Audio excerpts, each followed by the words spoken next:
ఇది అభావాధికరణము.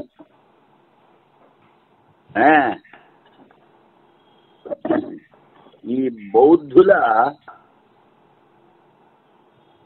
మూడోవాడు. బౌద్ధుల్లో వీడు బాహ్య వస్తువుల్ని అంగీకరించాడు.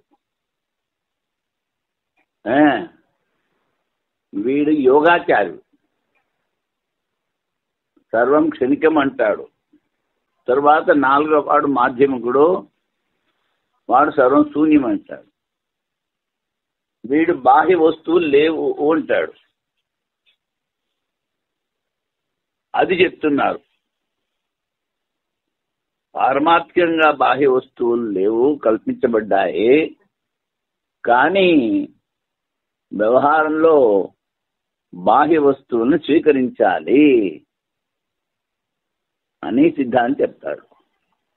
దానికన్నమాట నా భావ ఉపలబ్ధే నా భావ. ఇవి రెండు నకారాలు. నా భావ ఇది అభావ, నా భావ అంటే వస్తువులు లేవని కాదు, అంటే ఉన్నాయన్నమాట. ఎందుకని హేతు ఇస్తున్నాడు. ఉపలబ్ధే, నిన్నేం చూసామో ఇవాళ అదే చూస్తాం, రేపు అదే చూస్తాం. అలాగా మనకి ఆ వస్తువులు చూడబడుతున్నాయి, ఉపలబ్ధి అవుతున్నాయి, దొరుకుతున్నాయి. అందుకని నీ క్షణిక విజ్ఞానం పనికిరాదు అని చెప్తున్నాడు సూత్రార్థం. క్షణిక విజ్ఞానం నిత్య పదార్థం లేవని చెప్పడం సరికాదు. ఎందుకనగా విజ్ఞానమైన పదార్థములు ఇది కుండ, ఇది వస్త్రము అనుభవం ద్వారా బాహ్య వస్తువులు సిద్ధమవుతుంది. అనుభవం ద్వారా క్షణిక విజ్ఞానం కన్నా భిన్నమైన బాహ్య వస్తువులు అభావం నిశ్చయించడం సరికాదు. అంతా క్షణిక విజ్ఞానం అంటారే, సరికాదు.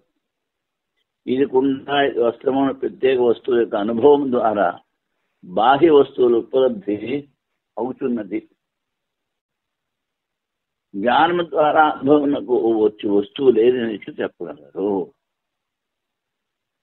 జ్ఞానం వస్తోంది. ఏడు జ్ఞానం? కుండ జ్ఞానం, బట్ట జ్ఞానం. ఇక్కడ జ్ఞానము అంటే మనోవృత్తి. మనోవృత్తి ద్వారా ఏదైతే అనుభవంలోకి వస్తుందో అది లేదని అలా చెప్పగలవు. ఉపలబ్ధి కంటే వేరుగా ఘటపటాదులను చూపించలేకపోతున్నారు. ఉపలబ్ధి అంటే వస్తువు దొరకడం. వస్తువు అభావం చెప్పుడా మా మతం అని బౌద్ధులంటున్నా. వస్తువులు లేవు సరికాదు. విషయ వస్తువు గ్రాహ్యం. విషయ వస్తువు కుండ, బట్ట విషయం. ఆ వస్తువు గ్రాహ్యం, అది తీసుకోబడుతోంది. జ్ఞానము గ్రాహకము. బుద్ధిలో ఉన్నటువంటి వృత్తి అది గ్రాహకం, గ్రహించేది. భిన్నమైన అంతరి అనుభవము. గ్రాహ్యము, గ్రాహకము. జ్ఞేయము, జ్ఞానము. అలాగా ఇవి రెండు వేరు. ఒకటి గ్రాహ్యము, గ్రహించబడేది వస్తువు. ఇంకోటి గ్రాహకము, గ్రహించేది. దేని ద్వారా గ్రహిస్తామో అది జ్ఞానం. ఒక వస్తువులో ఒకే సమయంలో గ్రాహక చూడబడటం లేదు. నువ్వు సర్వం క్షణికం అంటే ఒక వస్తువులో ఒకే సమయంలో ఈ గ్రాహ్యము, గ్రాహకము రెండు చూడబడట్లేదు. విజ్ఞానం కన్నా భిన్నముగా వస్తువులు ఉండటం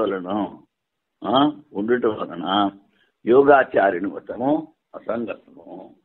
సర్వం క్షణికం యోగాచార్యుడు. వాడి మతము సరికాదు అని చెప్పారు. వైధర్మ్యాచ న స్వప్నాధిపత్. నువ్వు స్వప్నంలా దృష్టాంతం చెప్పావు. బాహ్య వస్తువులు లేవు, స్వప్నంలాగా వస్తువులు క్షణికము మనసులోనే ఉన్నాయి అన్నావు. కానీ వాటికన్నా విపరీత ధర్మం చూడబడుతుంది. స్వప్నంలో చూసిన వస్తువులు కాకుండా బయట వస్తువులు నిద్ర లేచిన తర్వాత రోజు చూడబడుతున్నాయి. అందుకని వైధర్మ్యం. నువ్వు చెప్పిన దృష్టాంతం సరికాదు. జాగ్రత్త అవస్థలో విషయ జ్ఞానం బాధింపబడదు. జాగ్రత్త అవస్థలో మనకి జ్ఞానం కలుగుతోంది, ఇది ఘటము ఇది పటము అని. దానికి బాధ ఉండదు. తాడు మీద పాము చూసాం, అక్కడ పాము లేదు, పాము బాధితమైపోయింది. అలాగా ఈ జాగ్రత్త వస్తువులు బాధితం కావు, తీయబడవు, లేకుండా పోవడం అనేది ఉండదు. అందుకని మూల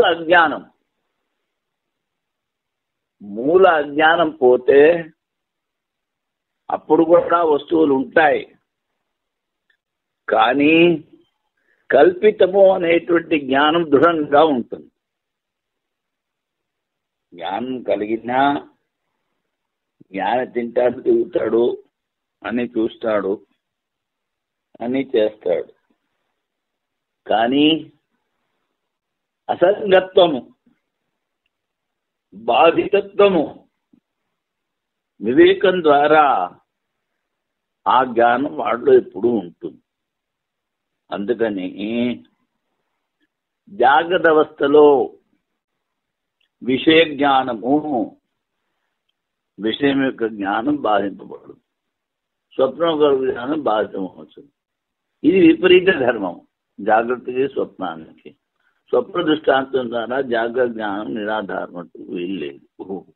ఈ జాగ్రత్త జ్ఞానము దీనికి ఏమీ ఆధారం లేదు అని చెప్పడం సరికాదు అంటాడు.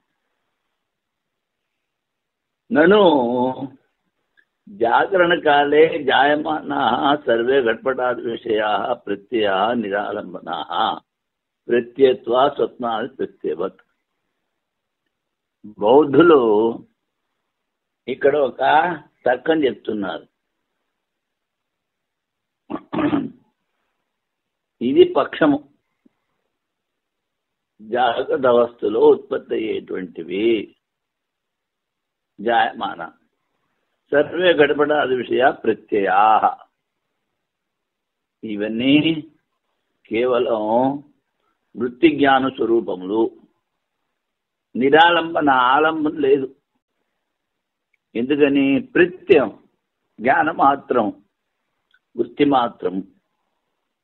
స్వప్న ప్రత్యవత్, స్వప్న జ్ఞానం లాగా. ఈ తర్కానికి ఎప్పుడూ అనుమానం చెప్తున్నారు. జాగ్రత్త అవస్థలో ఉత్పన్నము ఘటపటాదుల విషయ జ్ఞానము విషయము లేకుండానే ఉత్పన్నము వలన ఆ జ్ఞానములకు ఆలంబనము లేదు. వానిలో స్వప్న జ్ఞానం వల్లే జ్ఞానత్వం కలదు. అది స్వప్న దృష్టాంతంలో జ్ఞానత్వం హేతు. స్వప్న దృష్టాంతంలో ప్రత్యత్వ జ్ఞానం, నిరాలంబనత్వం సాధ్యం. నిరాలంబన అంటే ఆధారం లేదు, అది సాధ్యం. పర్వతో వహనిమాన్ ధూమత్వాత్ మహానసవత్. పర్వతం అనేది పక్షం, వహనిమాన్ పర్వతం మీద నిప్పు ఉంది, అది సాధ్యం. హేతు ఏమిటి? ధూమత్వ. అలాగే ఇక్కడ కూడా సాధ్యమేమిటి? స్వప్న జ్ఞానం వల్లే జ్ఞానత్వం కలదు. స్వప్న దృష్టాంతంలో జ్ఞానత్వం హేతు. స్వప్న దృష్టాంతంలో స్వప్నాది ప్రత్యయవత్. ఎందుకని? ప్రత్యయా. ఇప్పుడు దృష్టాంతంలో సాధ్యం ఉందో లేదో చూడాలి. స్వప్న ప్రత్యయవత్ అంటే స్వప్న జ్ఞానములాగా గడబడాది విషయ ప్రత్యయ సాధ్యం ఉంది. ఇప్పుడు జ్ఞానత్వం హేతు, నిరాలంబనత్వం సాధ్యం.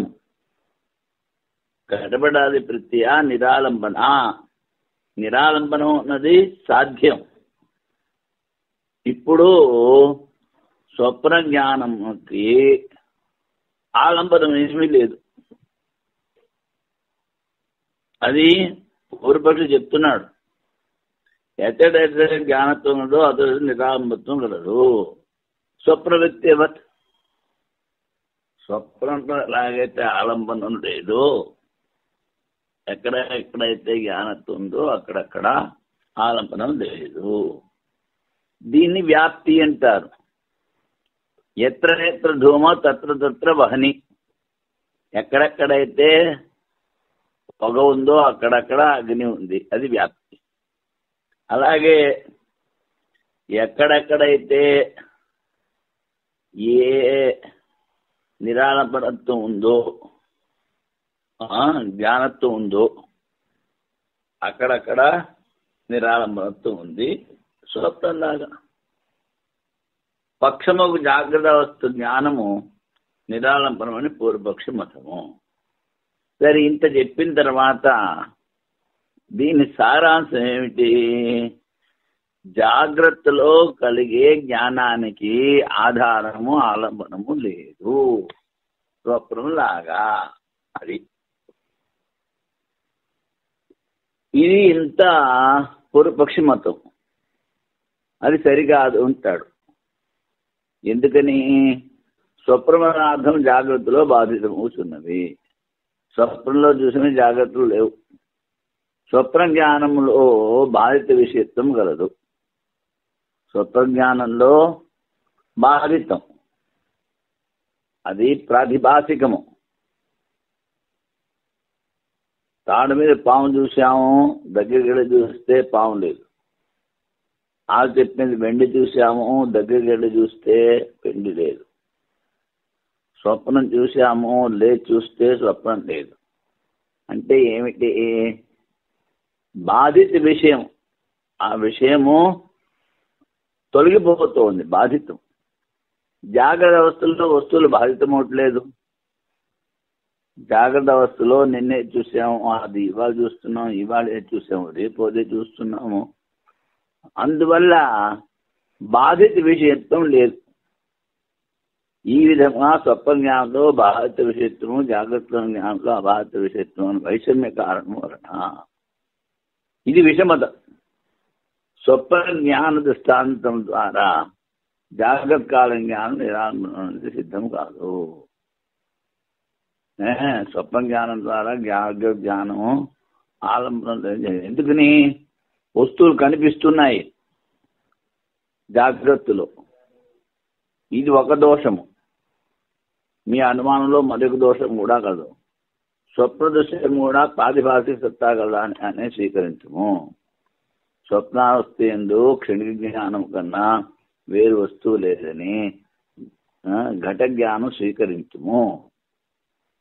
స్వప్నావస్థ యందు క్షణిక జ్ఞానం కన్నా వేరు వస్తువు లేదనైనా ఘట జ్ఞానము పట జ్ఞానము విచిత్రత కానరాదు. అది స్వప్నంలో క్షణిక జ్ఞానం, దానికన్నా వేరే వస్తువు లేదని చెప్పడానికి వీలు లేదు. ఇవాళ నేను స్వప్నంలో నేను చూశాను, మీతో మాట్లాడాను అని కూడా చెప్తాం. అంటే ఏమిటి? స్వప్నావస్థ క్షణికమైన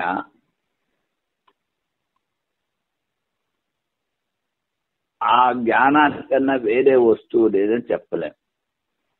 ఎందుకంటే ఘట జ్ఞానం పట జ్ఞానము విచిత్రత కానరాదు. లేదంటే స్వప్రజ్ఞానం నిరాళం కూడా దోషమే. స్వప్రజ్ఞానానికి కూడా స్వప్నం చూసాం, లేచిన తర్వాత స్వప్నంలో ఇది చూసాము అని చెప్తాం. మరి ఆ జ్ఞానానికి ఏమీ ఆధారం లేదు అని ఎలా చెప్పగలం? అది అందుకని ఇప్పుడు ప్రశ్న అడుగుతున్నాడు పూర్వపక్షి. స్వప్నావస్థలో విషయం యొక్క సత్తా స్వీకరించవలసిన పని లేదు. వాసనల విచిత్ర వలన జ్ఞానంలో భేదం వచ్చును. స్వప్నావస్థలో విషయాలు ఉన్నాయని చెప్పక్కర్లేదు. మనస్సులో ఉన్న వాసనల ద్వారా అవే స్వప్న రూపంలో వస్తాయి. ఆ వాసనలు విచిత్రమైనవి, అందువల్ల జ్ఞాన భేదము. నువ్వేటన్నావు? జ్ఞానం కన్నా వేరే వస్తువు లేదని చెప్పి ఘట జ్ఞానం, పట జ్ఞానం, మఠ జ్ఞానం అన్నావు. బాగుంది. వాసన వాళ్ళ ద్వారా విచిత్రం వస్తోంది, కానీ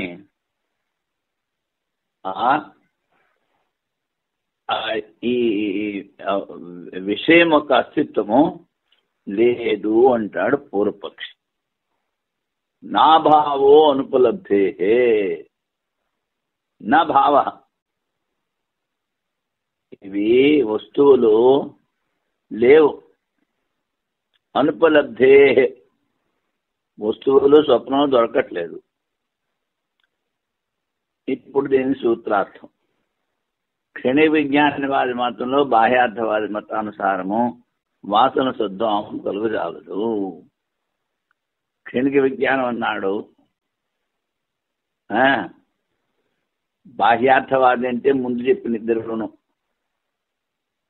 వాళ్ళ వాసనలో సద్భావము కుదరదు అంటాడు. ఎందుకని? మీ క్షణికవాదములో బాహ్య పదార్థములు లేవు. బాహ్య పదార్థములు జ్ఞానము వాసనలకు కారణము. కారణాభావం, కార్యభావం కలగదు. నువ్వేమిటన్నావు? వస్తువులని స్వీకరించవలసిన పని లేదు వాసనలో అన్నావు. ముందు బయట వస్తువులు లేకుండా వాట్ల వాసనలు మనసులో రావు, అవి మళ్ళీ స్వప్నంలో రావు. నువ్వు బయట వస్తువులు ఒప్పుకోవట్లేదు. అందుకని బాహ్య పదార్థాల యొక్క ఘటము మఠము అనే జ్ఞానం వాట్ల వాసన కుదరదు. ఎందుకని? కారణము బాహ్య పదార్థం, కార్యము వాసనలు. ఆ వాసనల ద్వారా స్వప్నము. కనుక నువ్వు చెప్పింది సరికాదు అంటాడు సిద్ధాంతం. బాహ్య వస్తువు లేదని లేదని దాని జ్ఞానం కలగదు. జ్ఞానం లేక వాసన ఎట్లు కలగను? ముందు బాహ్య పదార్థం లేదు అంటే దాని జ్ఞానం ఉండదు. దాని జ్ఞానం లేకపోతే దాని వాసన ఉండదు. బాహ్య పదార్థములకు ఉపలబ్ధి కలుగుట్లేదు. మీ క్షణికవాదంలో బాహ్య పదార్థాలు లేవంటావు. వాసనలకు బాహ్యార్థ జ్ఞానమే కారణం స్వీకరించేది. కానీ వాసనలు ఉన్నాయి, వాటికి మళ్ళీ బాహ్య పదార్థాలను స్వీకరించావు. కారణం లేనిచో కార్యం కలగదు అనున్నది సర్వలోక ప్రసిద్ధము. విషయవాసన లేఖను విషయభావం స్వీకరించిన దాని జ్ఞానం కలగదు. కానీ విషయ జ్ఞానం లేకున్నా విషయవాసన కలగలేదు. విషయం లేదు. ఆకాశ కుసుమము అన్నావు, వంధ్యాపుత్రుడు అన్నావు. అంటే వంధ్యాపుత్రుడు అనేటువంటి జ్ఞానం నీకు కలుగుతోంది, కానీ వంధ్యాపుత్రుడు నువ్వు చూడలేదు, ఆకాశ కుసుమాన్ని చూడలేదు. కనుక దాని వాసన నీకు మనసులో రాదు. ఏదో చెప్పావు, నువ్వు విన్నావు, జ్ఞానం అయింది అంతే. ఆ వస్తువును చూడకుండా దాని వాసన కలగదు. అది చెప్తున్నాడు. విషయ వాసన లేఖను విషయభావము స్వీకరించిన దాని జ్ఞానము కలుగగలదు. విషయ జ్ఞానం లేకుండా విషయ వాసన కలగనేరదు. వాసన యొక్క వేరు సంస్కారం. ఈ సంస్కారం ఆశ్రయం లేకుండా నిలువజాలదు. ఇంకోటి ఏమిటి? మనసులో సంస్కారం, దీనికి కూడా ఆశ్రయం కావాలి. ఆశ్రయరహితంగా కానవచ్చుట లేదు. ఈ వాసన సంస్కారం మీ మధ్యలో ప్రత్యక్షాది ప్రమాణ సిద్ధమైన స్థిరమైన వస్తువు లేని కారణం వలన ప్రత్యక్షం ద్వారా చూడబడేటువంటి స్థిర వస్తువు లేదు. సంస్కారములకు ఏ ఆశ్రయము లేదు. ఇప్పుడు ఆశ్రయం రహితంగా ఎక్కడా చూడబడలేదంటే ఆశ్రయం ఉన్నాయి. దేనికి? వాసనకి, సంస్కారానికి. నువ్వు వస్తువు లేదంటున్నావు. వస్తువు లేదంటే వాసన లేదు, సంస్కారం లేదు, దానికి ఆశ్రయము లేదు. కనుక ప్రత్యక్షాది ప్రమాణముల ద్వారా సిద్ధమైన వస్తువు నువ్వు లేదంటున్నావు. అటువంటిప్పుడు సంస్కారం అది కుదరదు. కనుక క్షణిక విజ్ఞానం వాళ్ళ మతము అసంగతము. ఇంకో సూత్రం చెప్తున్నాడు. క్షణికత్వాచ అహం అనున్నది ఆలయ విజ్ఞానం. ఈ ఆలయ విజ్ఞానము క్షణికం అంటాడు. ఈ క్షణికమైతే రెండో క్షణంలో అది ఉండదు. అది కనుక అది వాసనలో రావు అంటావు. నకారం నా క్షణికత్వాచ్యాన్ని సూత్రం చెప్పాలి. నకారం ముందు సూత్రం నుంచి తీసుకురావాలి. దాని అనువర్తనము అంటారు. అహమను ఆలయ విజ్ఞానం వాసనలు ఆశ్రమని కల్పన కావంటే సరికాదు. నువ్వేంటావు? అహం ఇది వాసనలకు ఆశ్రయం ఉంటావు. ఈ ఆలయ విజ్ఞానం కూడా మీ మతలో క్షణికము. అహం అనేది కూడా క్షణికం. ఏది మీ మతంలో స్వయంగా క్షణికము మరియు అస్థిరమో అది వాసన ఆశ్రయం ఇట్లను. ఏది భూత వర్తమాన భవిష్యత్ కాలంలో సంబంధించిన పదార్థమునో అదే దేనికైనా ఆశ్రయం కాగలదు. 3 క్షణాలు ఉండాలి ఒక వస్తువు. ఉత్పత్తి క్షణము, స్థితి క్షణము, నాశ క్షణము. అలా కనుక లేకపోతే దాని సంస్కారం వాసన కలగవు. నువ్వేమో అంత క్షణికం అంటావు. అందుకని ఏ వాసనకి ఆశ్రయం కాలేదు. ఒకే ఆలయ విజ్ఞానము కాలతో సంబంధమైన క్షణిక మాత్రము ఉన్నదానిగా స్వీకరించినచో దేశ కాల నిమిత్త అపేక్షముల వలన వాసనల ద్వారా ఉత్పన్న స్మృతి ఎట్లు కలుగును. నువ్వు చెప్పే క్షణికానికి దేశం అక్కర్లేదు, కాలం అక్కర్లేదు, నిమిత్తం అక్కర్లేదు. అందుకని ఇప్పుడు వాసన సంస్కారము స్మృతి ఎలా వస్తుంది? మీరు అలా కాదు, అహం క్షణిక జ్ఞానం కాదు, అది స్థిరము అన్నావు అనుకో. మీరు స్థిరమని స్వీకరించు, మీ సిద్ధాంతం ఆని. నువ్వంతా క్షణికం అంటావు, మళ్ళీ అహం అనేటువంటి ఆలయ విజ్ఞానం స్థిరం అంటావు. ఈ రెండు కుదరదు. క్షణిక బాహ్యార్థవాదములకు సమానంగా క్షణిక విజ్ఞానవాదంలో కూడా ఉత్తరోత్పాదేశ పూర్వ నిరోధాత్. ముందు ఉత్పన్నమైతే వెనకాల క్షణంలో నష్టమైపోతుంది. ఈ దోషాలు ఇక్కడ మళ్ళీ స్మరించవచ్చు అంటాడు. క్షణిక బాహ్యార్థవాదము, క్షణిక విజ్ఞానవాదము వైనాసికుల పక్షముల కడన సూత్రకారములు శ్రద్ధములతో చేసిరి. క్షణిక బాహ్యార్థవాదము, క్షణిక విజ్ఞానవాదము, బాహ్యార్థ అస్తిత్వవాదము ఇవన్నీ కూడా సూత్రాల ద్వారా ఖండితం చేశారు. సర్వ ప్రమాణములకు విరుద్ధం ఒకటి వలన శూన్యవాద ఖండనకు సూత్రకారులు విడిగా సూత్రములు రచన గావించలేదు. అన్ని ప్రమాణాలకి విరోధం.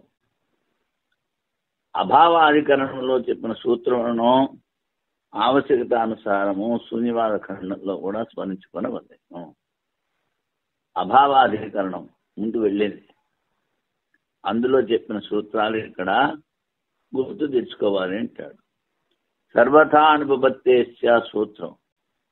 బౌద్ధుల గ్రంథములు వారు చెప్పు అర్థములు ఏ విధంగానూ కుదరకపోవటం వలన అసంగతమవటం వలన మోక్ష కాములకు పురుషులు వారు చెప్పి భ్రాంతి మూలకమవు ఈ మతంపై శ్రద్ధ భక్తిగా వహించరాదు. అసలు బౌద్ధుల శిష్యులు 3/4 ప్రపంచం అంతా వ్యాపించున్నారు. బుద్ధుడు పోయిన తర్వాత కూడాను. సరే, వాళ్ళందరినీ ఒక సమ్మేళనం చేశారు. 3 పెట్లు పెట్టారు. మీ మతం ఏమిటో ఇందులో వేయండిరా అని. 3 విడివిడిగా ఉన్నాయి. అందుకని శిష్యుడు గురువుగారు చెప్పింది సక్రమంగా స్వీకరించలేదనాలి, లేకపోతే గురువు గారు శిష్యుడికి చక్కగా బోధించలేదని చెప్పాలి. అప్పుడు ఈ నాస్తిక మతము ఎందుకు ఇంత వ్యాపించింది అంటే,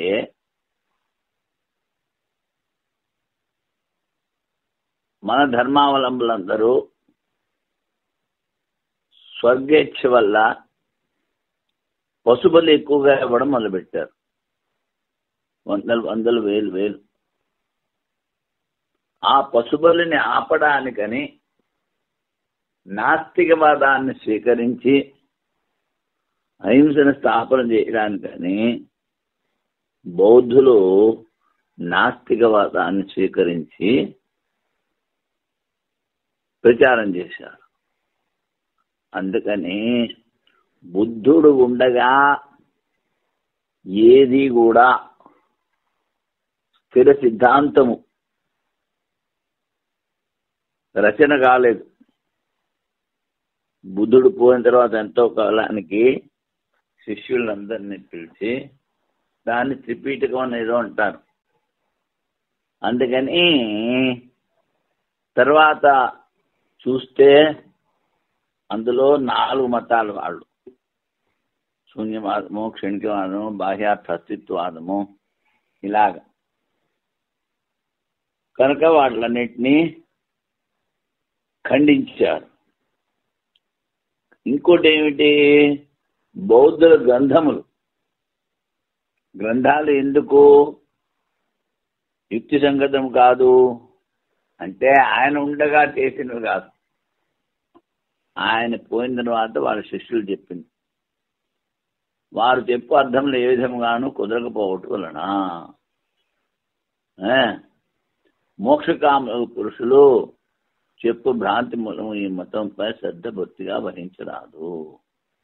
కొంచెమైనా సారముగా విమర్శించబోయినా సరే చెప్పాడు కదా, ఎంతో కొంత అర్థం ఉందేమో అని విచారం చేస్తే అడుగడుగునకు ఇసుక ఎందుకు తగ్గబడు భావం వల్లే విరిగి పడుతూనే ఉన్నది.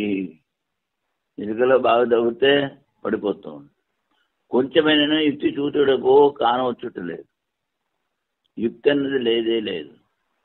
సుగతుడు ఒక చోట బాహ్యార్థవాదము, మరి ఒక చోట విజ్ఞానవాదము, ఇంకొక చోట శూన్యవాదము, పరస్పరము విరుద్ధమైన ఉపదేశం గావించడం వలన తనేక అసంబద్ధ ప్రలాపము చెప్పువాడని తోచున్నది. ఈ 3 బుద్ధుడే చెప్తే బుద్ధుడే అసంబద్ధ ప్రలాపం. ఒక చోట ఒకటి, ఒక చోట ఇంకోటి, అన్ని రకముగా యుక్తి విరుద్ధం ఒకటి వలన భ్రాంతి మూలకం. సుగత సిద్ధాంతం ముముక్షువులు ఆదరింపదగదు. ఈ బౌద్ధ మతాన్ని మోక్షేచ్ఛ గల వాళ్ళు స్వీకరించకూడదు. ఇప్పుడు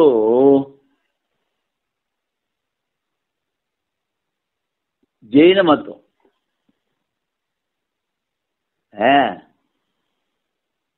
వాళ్ళేమిటి, సప్తభంగి న్యాయము అంటారు. నువ్వు ఏదైనా అడిగావనుకో వాడిని, జైన్ సార్ స్యాదస్తి స్యాన్నాస్తి స్యాదస్తి చ నాస్తి చ స్యాదవక్తవ్య ఇలాంటివన్నీ ఏవో చెప్తాడు. చెప్పిన దానికి సూటిగా సమాధానం చెప్పడం.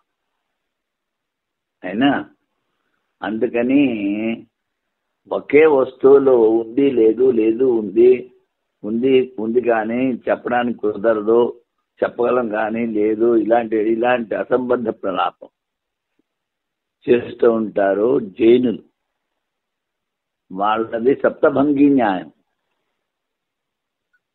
అంటే ఒక వస్తువు ఉందా లేదా నిర్ణయించి ఏ రకాలుగా చెప్తారు. అందుకని ఈ సప్తభంగి న్యాయము ఒకే వస్తువులో కుదరదు, ఏకస్మిన్ అసంభవాత్. అందుకని ఏకస్మిన్ అసంభవాధికరణము. బౌద్ధ మతం నిరాకరించి పూర్వాధికరణంలో నాస్తికులైన బౌద్ధ నిరాకరణ చేయనప్పుడు జ్ఞాపకం వచ్చిన జైన మతం నిరాకరించబడినది. కింద ప్రసంగ సంగతి. సమన్వయానికి విరుద్ధమైన జైన సిద్ధాంతం ఈ అధికరణకు విషయం. సమన్వయానికి విరుద్ధం. సప్తభంగి న్యాయం ద్వారా సప్త పదార్థం సిద్ధి కలుగునా కలగదా? ఇప్పుడు అదేమిటి సప్తభంగి న్యాయం? హిందీలో భంగి అంటే పాకివాడు. ఒక పాకివాడు ఉంటేనే చాలా గొడవ పడతాడు. ఆ డబ్బులు ఎక్కువ ఇది చెయ్యి అది చెయ్యి అని. ఇంక 7 ఉంటే ఇంక చెప్పాల్సిన అవసరం అని ఊరికి జోక్ చేస్తూ ఉంటారు ఇక్కడ వాళ్ళు. దాని సప్తభంగి న్యాయం అంటారు. సప్త పదార్థమును సిద్ధి చేయ న్యాయం ఉండగా వానికి సిద్ధి కలుగునని చెప్పుడులో ఆశ్చర్యం ఏమున్నది? అది పూర్వపక్షి. అప్పుడు సిద్ధాంతి స్యాదస్తి స్యాన్నాస్తి, బహుశా ఉంది బహుశా లేదు, బహుశా ఉంది లేదు, బహుశా ఉంది కానీ చెప్పలేము, ఉంది చెప్పలేము. స్యాన్నాస్తిచ అవక్తస్య, లేదు కానీ చెప్పలేము. స్యాదస్తిచ నాస్తిచ అవక్తస్య, ఉంది కానీ లేదు కానీ లేదు, ఏది చెప్పలేము అంటాడు. అది వాడి మతం. విరుద్ధమైన సదసత్వ ధర్మమును ఒకే పదార్థంలో విద్వాంసున్నారు కాన దీని సప్తభంగి న్యాయము దుర్న్యాయము, చెడ్డ న్యాయం. జీవంలో సావయవత్వం కూడా స్వీకరించరు. తర్వాత జీవుడు మనం ఏమిటంటాం? సర్వత్ర వ్యాపించి ఉన్న చైతన్యము, దాంతోపాటు మనస్సులో ప్రతిబింబించిన చైతన్యము,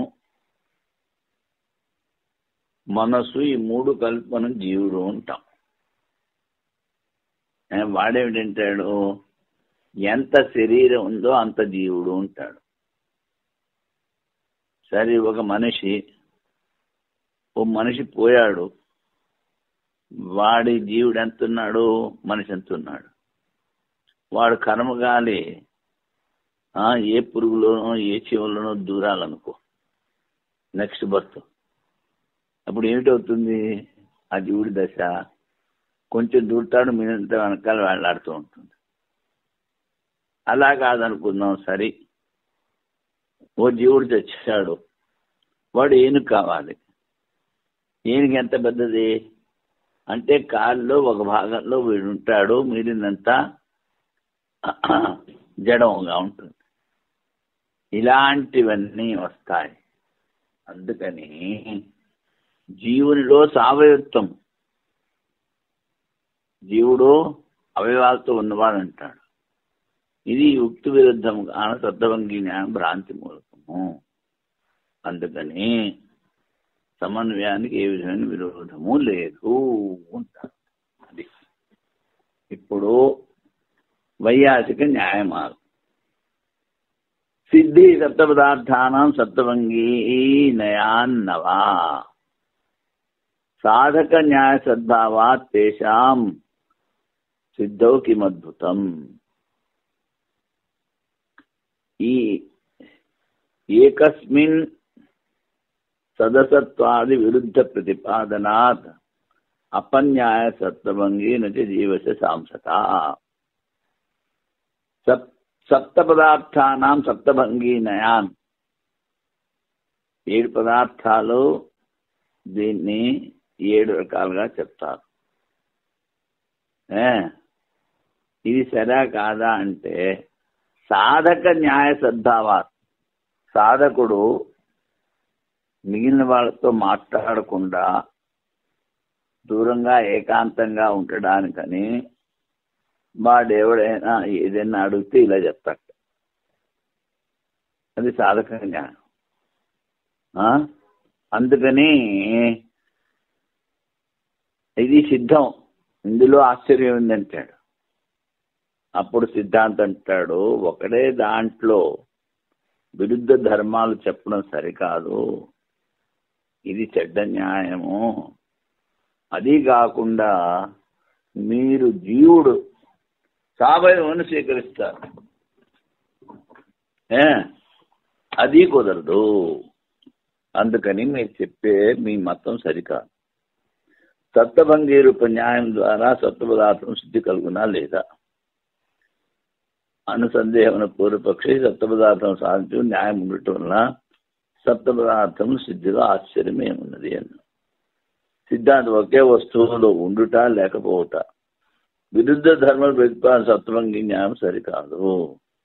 ఇది న్యాయాభాసం, న్యాయంలా కనిపిస్తున్న న్యాయం కాదు. జీవుల్లో అవయవములు ఉండలేరు. జీవుల్లో అవయవాలు లేవు, నువ్వు అవయవాలు స్వీకరిస్తావు అంటే ఎంత పెద్ద శరీరం ఉంటే అంత పెద్ద జీవుడు అంటాడు. అర్హత మతం, జైన మతం, జీవుడు జీవ భిన్నము 2 పదార్థములు గలవు. జీవుడు చైతన్యం, శరీర పరిమాణం గలవాడు, సావయం గలవాడు. అది జీవుడు ఎంత అంటే ఎంత శరీరం ఉంటే అంత జీవుట. జీవ భిన్నము 6 ప్రకారము. అనుభవ యోగ్యములు సర్వజడ పదార్థములు అజీవులు అనకూడను. మొదటిది మిగిలిన 5 ఆశ్రవ సంవర నిర్జర బంధ మోక్షములు. ఇవి జీవ భిన్నము 6 ప్రకారాలు. మొదటిది అనుభవ యోగ్యము సర్వజడ పదార్థములను అజీవులందరూ. జీవ భిన్నము జడము. ఇది కాకుండా ఇంకో 5, ఇంకో 4, మొత్తం 5. అవి ఏమిటో చెప్తాడు. జీవుని దేహమునందు నిలిపి విషయములపై వానికి అభిమానం గురించి ఇంద్రియ వృత్తులు ఆశ్రవమునముడును. ఇంద్రియ వృత్తులని, విషయ వృత్తులని ఆశ్రవము అంటాడు. యమ నియమాలు చేయగలిగిన ఇంద్రియ నివృత్తి సంవరము. సర్వపాపమును నశించి ఉపయోగించడం వలన వారి మతమున కాలిన రాతిపై కుట, తల వెంట్రుకలు చేతితో ఓడిబెరుకుట, కొన్ని వ్రతములు చెప్పడం, ఇవి నిర్జరం. జ్ఞానావరణీయము, దర్శనావరణీయము, మోహానీయము, అంతరాయము 4 ఘాతి కర్మలు. ఇప్పుడు 4వది బంధం. బంధం 8 రకాలు చెప్తారు వాడు. అదేంటి?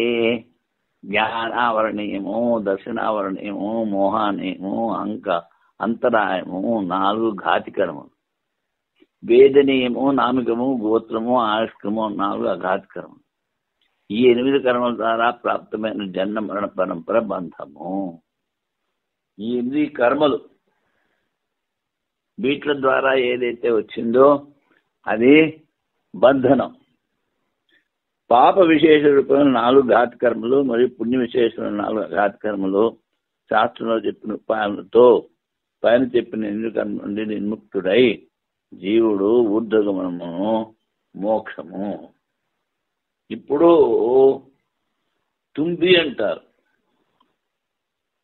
అంటే ఈ ఆనపకాయ లోపల తీసేసి దాన్ని కమండ్ల కింద తయారు చేస్తారు.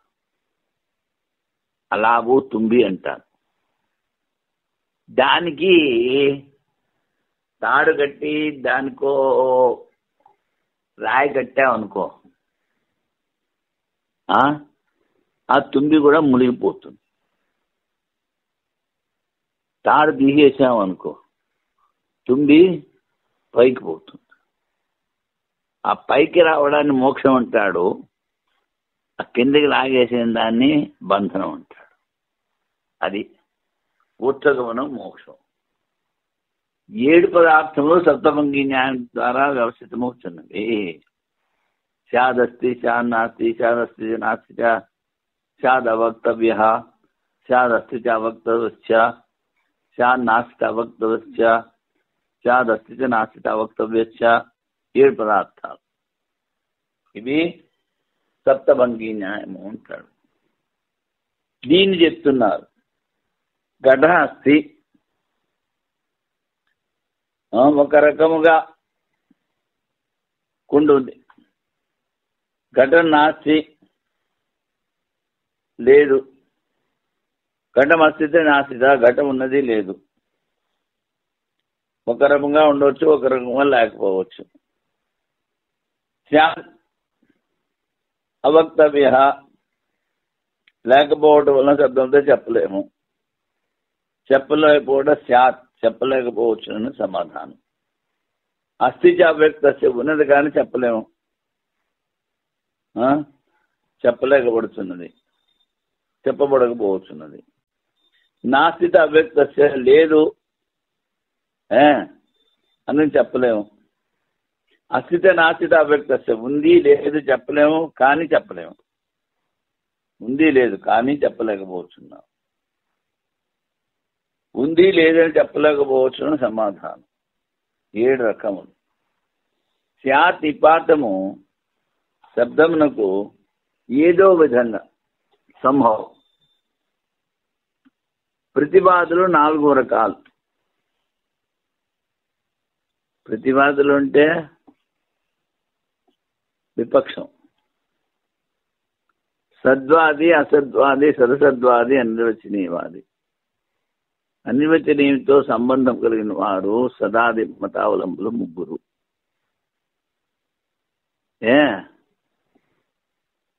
అనిర్వచనీయంతో సంబంధం కలిగిన సదాదివాదులు 3. ఆ 4 వీళ్ళు 3. 7 రకముల వాదులకు విరోధముగా సప్తవిధ న్యాయములు ఉపయోగించరు.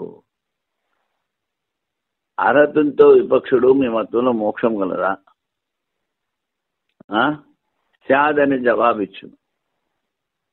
అన్యవాదులతో కూడా వ్యవహారం చేయదు. వాదించి వారి దుఃఖితులే ఉత్తరం ఇయ్యాలరు. కాన సప్తభంగి న్యాయం ద్వారా సప్తపదార్థము సిద్ధమవుతుందని చెప్పిన ఆశ్చర్యమేమి. ఇంతవరకు పూర్వపక్షి, దానికి సిద్ధాంతి. సప్తభంగి న్యాయం వస్తుత న్యాయం కాదు, అపన్యాయం, విరుద్ధ న్యాయం. సద్వాదేగో ఒక జీవునికి సద్రూపం చెప్పుట, అసద్వాదేవ వేరొక జీవునికి అసద్రూపం చెప్పుట విరుద్ధము. జీవుని సావయమని చెప్పుట బొత్తిగా తప్పు. సావయమును జీవునిలో అనిత్యత్వం ఆటలను కథంచిత్ ఏదో ఒక స్వీకరించిన మోక్షం అనే పురుషార్థం ఎవరికీ కలగదు. జీవాది పదార్థముల సిద్ధి సప్తభంగి న్యాయం ద్వారా ఎప్పటికీ కాజాలదు. ఇంతవరకు భారతీయ తీర్థుల వారి వ్యాఖ్య అయింది జైన మతానికి. ఇప్పుడు సూత్రాలు, సూత్రార్థం. నా ఏకస్మిన్ అసంభవాత్. 7 రకాలు. ఒక వస్తువులో వికల్పం కుదరదు. ఏకస్మిన్ ఒకే పరమార్థ వస్తువులో విరుద్ధ ధర్మం సంభవం కావు. వస్తువునకు అనేక రూపంలో ఉండజాలు. ముక్తాంబరుడు, దిగంబరుడు, అందులో కొంతమంది శ్వేతాంబరులు అంటారు, కొంతమందిని ముక్తాంబరులు అంటారు. కొంతమంది బట్టలు వేసుకోరు, కొంతమంది బట్టలు వేసుకుంటారు. దిగంబరుడైన మతం విరోధం వచ్చడం వలన వేదాంతుల సమన్వయం అసిద్ధము. విరోధం లేనందున సమన్వయం సిద్ధము. సిద్ధాంతంలో వస్తువు ఉన్నదో అది నిత్యం, ఉండనే ఉన్నది, కానీ అనిత్యం కాదు. ఏది లేదో అది అనిత్యం. ఒకే వస్తువులో విరుద్ధ ధర్మం ఉండటం అసంభవము. దాని నిశ్చయము నిర్ధారిత స్వరూప జ్ఞానము కలగదు. ఒకే వస్తువు ఉంది లేదని చెప్పడానికి వీల్లేదు. ఉంటే ఉంది, లేకపోతే లేదు. అందుకని అది ప్రమాణం కాదు. ప్రత్యేక వస్తువు దాని రూపంలో ఉండను, అన్ని రూపంలో ఉండదు. ఘటం ఘటమే, ఘటం పటం కాదు.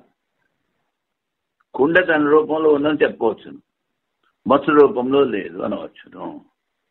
నియమం లేదని చెప్పలేము. కుండ తీసుకురా అంటే బట్ట తీసుకెళ్తావేటి? లేదు.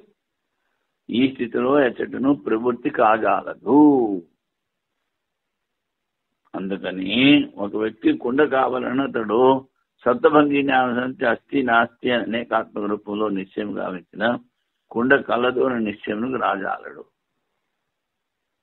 కుండ తీసుకురాలంటే అక్కడ సప్తభంగి జ్ఞానం ఉపయోగిస్తాడు. ఉందా లేదా, లేదు ఉంది ఇలా చెప్తూ ఉంటే కుండ ఎక్కడ తీసుకొస్తాడు? కలదని నిశ్చయించిన తర్వాత కుండ కావాల్సిన వ్యక్తి సప్తభంగి జ్ఞానం ద్వారా నిస్సందిగ్ధ ప్రవృత్తి ఎటులో వానిలో కలుగును.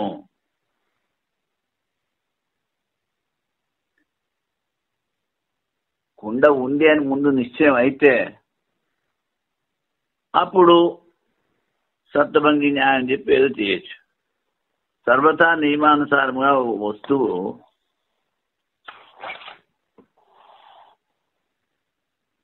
కలదని నిశ్చయించుకుని దాని ప్రాప్తికై సాధనానుష్ఠానంలో నిస్సందిగ్ధ ప్రవృత్తి కలపడుతున్నాడు.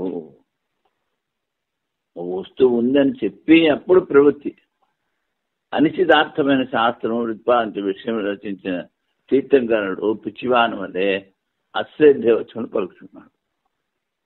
ఈ అనిశ్చితార్థం శాస్త్రంలో నిశ్చయం లేదు కనుక తీర్థంకరుడు పిచ్చివాడు, అశ్రద్ధవచ్చును. ఇంతేగాక వస్తవీయును జైనమతంలో జీవ చైతన్యం శరీర పరిమాణం స్వీకరించాలి.